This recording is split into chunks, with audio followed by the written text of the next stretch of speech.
Out of high school, I went to technical school for diesel mechanics, and it seems like every 13 years I get a little bored and I was looking for a change. So then after working on just diesel engines, I started working on semis and worked on semis for about 12, 13 years. And then I was looking for a change again. I went over to the city of Green Bay and I worked in the park department.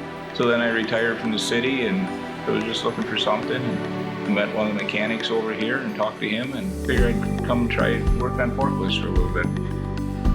Found out it's a nice field. I sort of wish I would have found it a little bit earlier in life.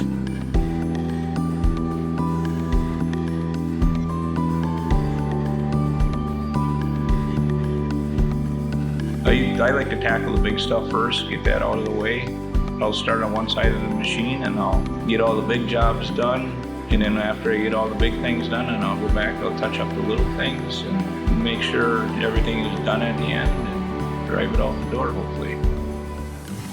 When I started working on engines, there was 3 wires on an engine. Now there's probably 75 to 100 wires on an engine. We're not just the oily guys in the back anymore. We got a lot of training and a lot of knowledge behind us.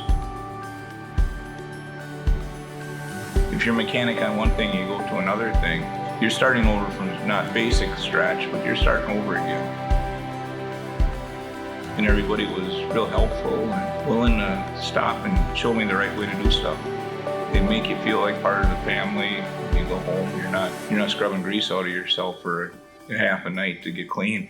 You need a team of guys behind you to work together, to work for the customer.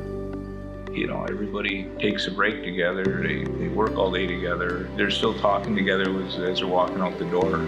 It's a big family here.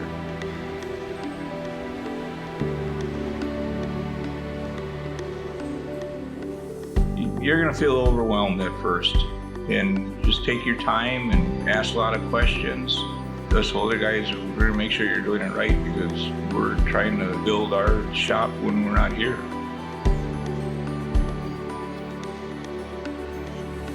We can teach the mechanical part.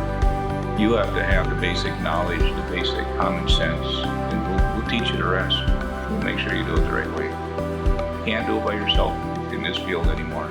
There's too much stuff out there. It is a rewarding field to work in. You know, I drove by the Conger building for 30 years. All I seen was a gray building. Never knew what was inside of it. And I'm glad I came and seen what was inside.